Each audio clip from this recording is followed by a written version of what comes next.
rules following it. And in 1980, the Forest Conservation Act, and 2002, the Biological Diversity Act, which talks about the flora and the fauna, and who shall be held liable according to the Biodiversity Act 2002.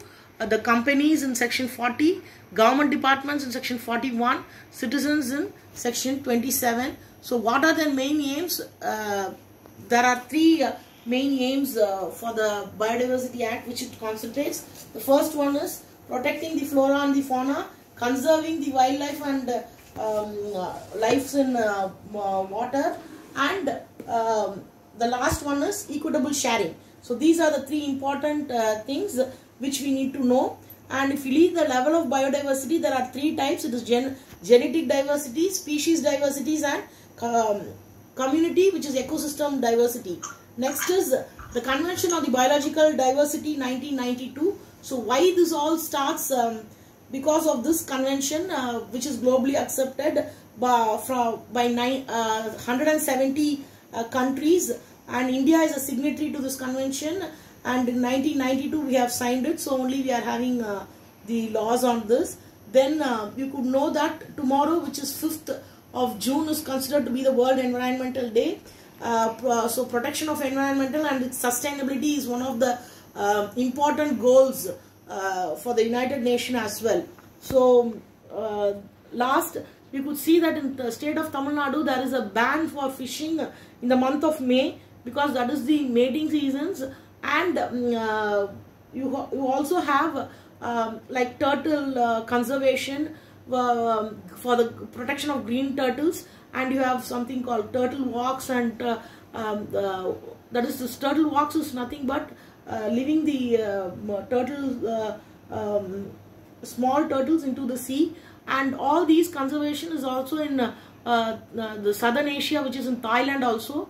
So such things are being done, but more observation is court to take cognizance after 60 days of the complaint made by someone in prescribed manner to the central government or the authority or officer authorized. So either it should go to the central government or to the authorities. If it is regarding pollution or anything, to the pollution control boards and to the officers who are authorized, or all relevant reports to be made available to the complaint unless against the public interest. So these are the things which I wanted to tell in the last words, sir. Because the laws are available, its execution is also to an extent has improved, but you could see that the marine litters and the pollution in the sea is causing heavy damage to the flora and the fauna. And in 1998, in the southern part of Tamil Nadu, they have made a study on the flora and the fauna in Andaman and Nicobar Islands and the coastal areas leading to Sri Lanka. So all the observations have found that what are all the endangering issues to the lives of the flora and fauna, which is also indirectly having an impact on the climate change condition as well. Or the climate change condition is also causing damages to the flora. Yes, sir? Sir? You are hearing me? Hello? Yes. Yes, ma'am, we can hear you. Yes. I am speaking, sir. Am I audible?